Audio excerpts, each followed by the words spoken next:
All right, everybody, it is retro review time. It is a new season of The Wire, season 2. Let's get into it. Ain't it obvious?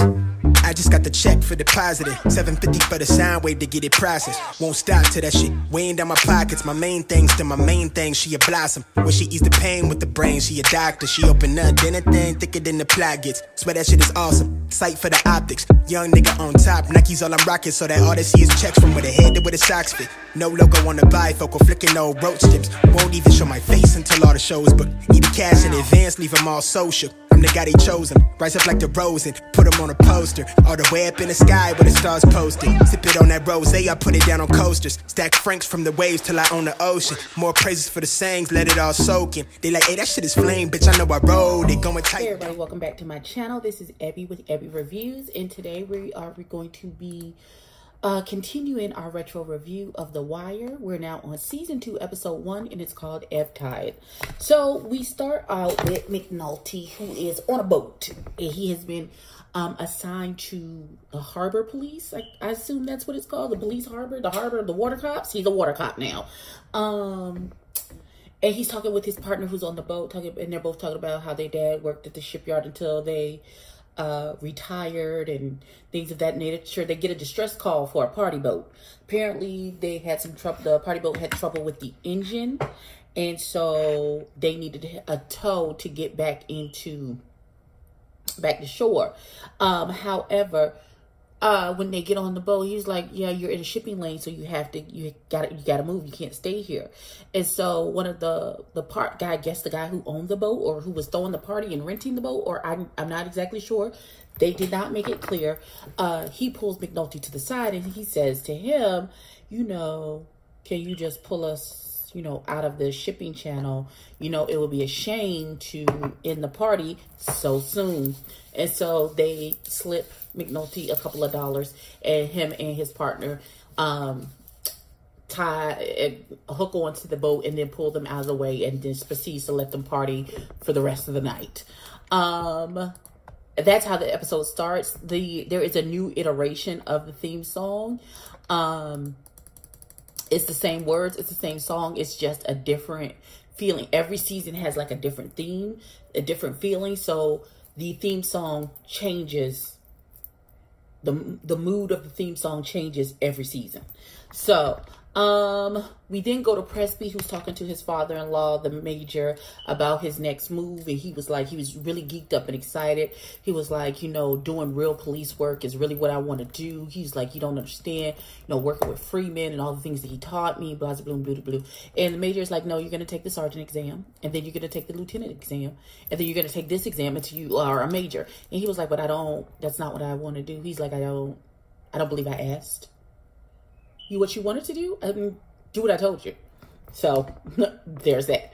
Hold on, I'm trying to get my notes. Give me a second, because when you do shows like this, your notes be hella long. Come on, man, come on. There we go. All right, so we then go to Bodie.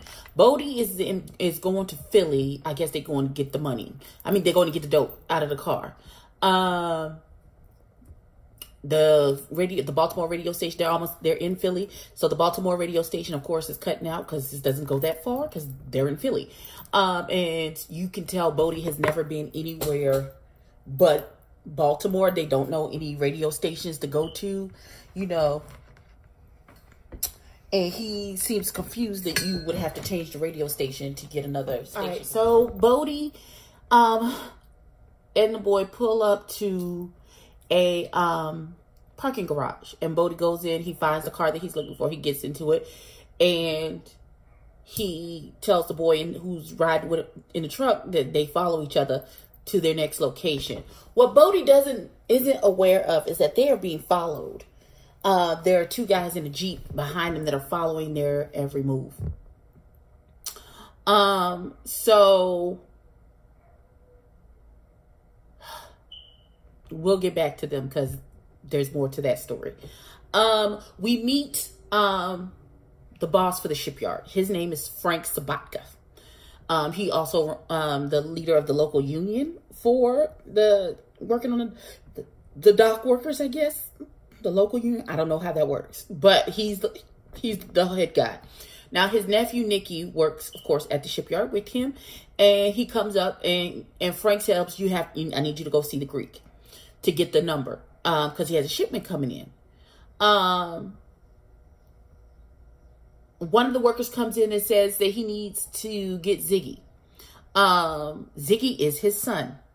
So Ziggy is one of the truckers who came to get a container is yelling at Ziggy because Ziggy can't find the container, and Ziggy seems really confused, and nobody knows where it is. So his father, so Frank talks to the trucker. He's like, we'll find the containers and get you out of here in no time. And then he turns to Ziggy and says, Ziggy, you're fired. And Ziggy's like, okay, sure, and walks off. And the trucker seems confused. He's like, he's not mad that he just got fired. He's like, and Nicky says it doesn't count because that's his son. That's his daddy. His daddy fired him. He'll be back tomorrow. Don't even worry about that. So Bunk runs into Lieutenant Daniels when he goes to the evidence locker because the Gantt trial is coming up and he needs to start prepping the evidence for the trial.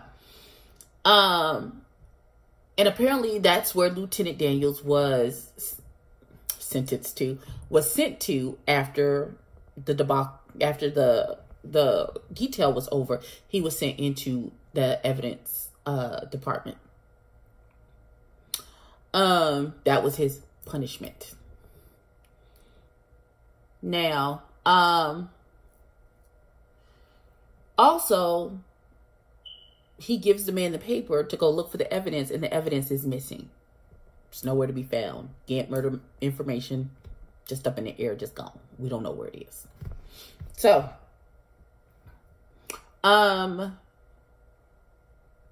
Bodie is still driving around the city. Frank goes to the church to make his donation to pay for a stained glass window. He asks the priest for all of the donations that he's given to the church, can he get a face-to-face with the senator about what's happening at the dock, what's happening, the gentrification and all that stuff going on.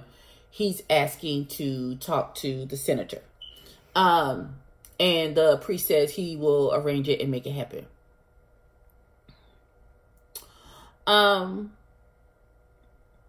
So we then go to Bodie and the guy. They have brought the car to this garage where they're supposed to pull the car, whatever part of the car apart where the drugs were hidden in the car. But ain't no drugs in the car. They done pulled the car completely apart. Now, everybody is freaking out. Everybody is like panicking because nobody know what a dope is. Listen, they're like, oh my God, what are we going to do? Sugar Bell's going to kill us. He's going to think we stole dope. Da da da da. They freaking out. So, the two guys who are following them have followed them to the garage, and they look in and they see Bodie kicking the tire jack and freaking out because they can't find the dope. We then go to Kima, who's in her office, and Herc comes in and he says she works in forfeiture. And he needs some stuff he's trying to get from some drug dealers. And she was like, he was like, well, she's like, if you want to seize all of these things, then I need the paperwork to do this. I just write it up. Y'all the ones that actually do the footwork, bruh. And then Herc said, we kicking indoors tomorrow. Why don't you come with us? And she said she would love to, but she can't because she promised her girl. And Herc turns around and says she's pussy whooped. So there's that. Bunk and McNulty drunk as hell at a bar. Bunk asks, where is Omar? Because they need Omar for the trial. And McNulty is so drunk, he's like, who? So Stringer Bell calls in everyone after the drugs comes up missing, and they're at the funeral home, which is now the new headquarters. Stringer is comparing the mileage on the car. He's asking questions about the timing. Turns out that the two guys who were following them weren't the cops. They were sent by Stringer Bell. So he's like, they story changed. Did anybody come up off of, like, they took the dope or anything like that? And they didn't take the dope because that's just not what happened. So Stringer goes to talk to Bodie, and he was like, you off by 3/10 of a mile. 3/10, my nigga, what? That's not enough for me to go somewhere and take the drugs, though. And he was like, you sure ain't nothing else happened? Not that there was detours or when you kicked that tire jack? And Bodie was like, wait a minute. What? He's like, so you had someone on us the whole time? He had somebody on you the whole time, baby. The whole time. So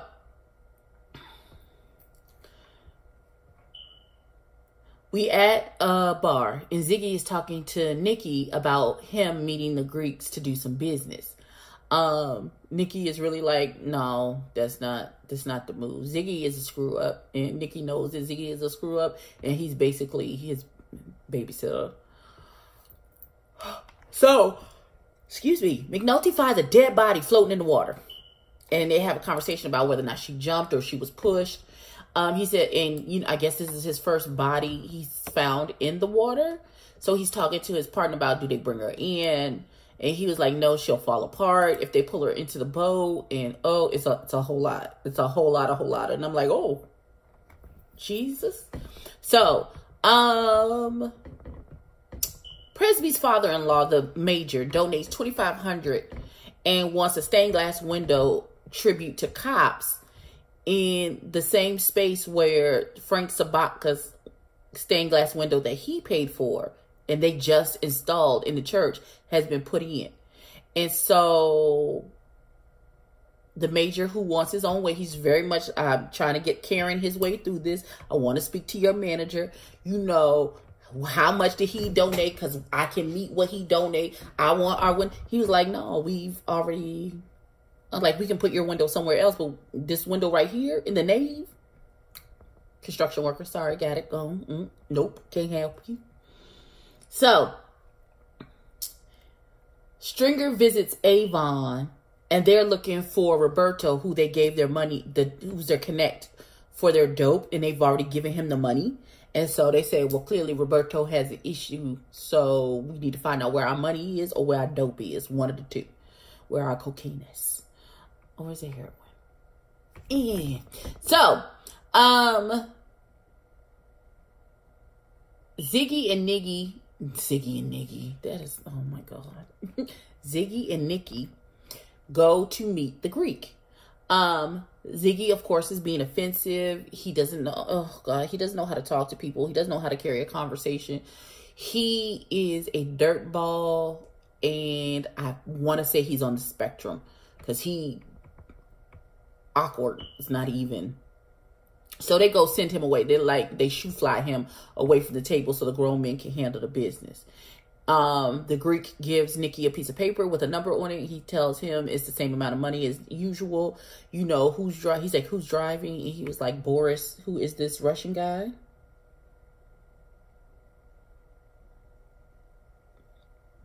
And so they get the confirmation. And then they leave. So, there is this lady who's on the harbor police, I believe, where she polices the shipyard, I guess. And so she pulls up on Frank and they have a little chit chat. She's like, okay, Frank, just make it easy for me. What y'all stealing today? And he was like, some TVs, some computers, blah, blah, blah, blah. She was like, okay, I'm gonna write it down. Ha ha ha.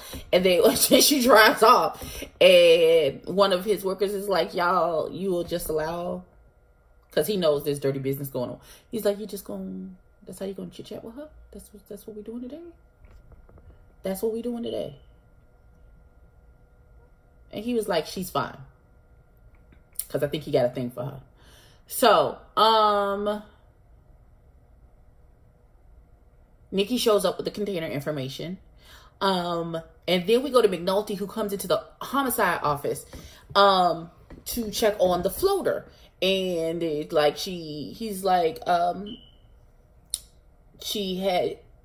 they thought she was a jumper because her legs were broken. And they was like, no, that happened after they found blunt force trauma to her head and her torsos. And he was like, well, did you see the defensive wounds on her fingers? And he was like, what? And she was like, and then the guy was, and he was talking to the detective whose case he had pulled the case. And he was like, well, it don't matter because we pushed it off on Baltimore County. What y'all tell McNulty that for? We'll get to that later. So Frank sees the container, and he has the container out waiting for the Russian to come and pick it up and drive it away. So we then go to Stringer Bell, who sees the lawyer for Roberto. Roberto has been targeted by the feds and the police, and they think that that's because they think that he's been targeted because Avon got popped, and they think that Avon may have told, I don't know what he was supposed to tell, may have snitched, and that's why the police are now looking at Roberto. Now, the container is sitting out. The seal has been broken on the container, so they needed to be moved ASAP. And the Russian is just sitting there on the phone. And they're trying, and Frank is like, I don't know, this is making me nervous with it just sitting out there like that. And so, when he doesn't take the container with him, he's on the phone, and then all of a sudden he gets in the car and drives off. Gets in his truck. He takes the truck with the 16-wheeler without the container on it. He gets in there and just drives off. And so Frank says, take the container and lose it in the stacks. And they'll figure out what's going on with the Russians in a minute. So, so McNulty just cannot help himself. He takes his raggedy self and he does all of these reports and trajectories about the water currents and things of that nature to prove that that case belongs in Baltimore City.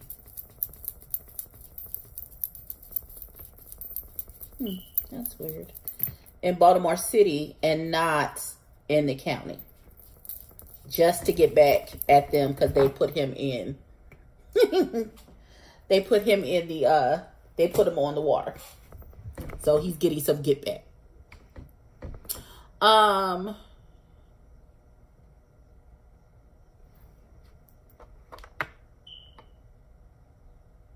So Kima comes home, complaining about having to, all the paperwork that she has to do. And her girl is like, well, if you just doing paperwork, you still coming home at the end of the day. So paperwork it is, boo. I don't know what to tell you. So,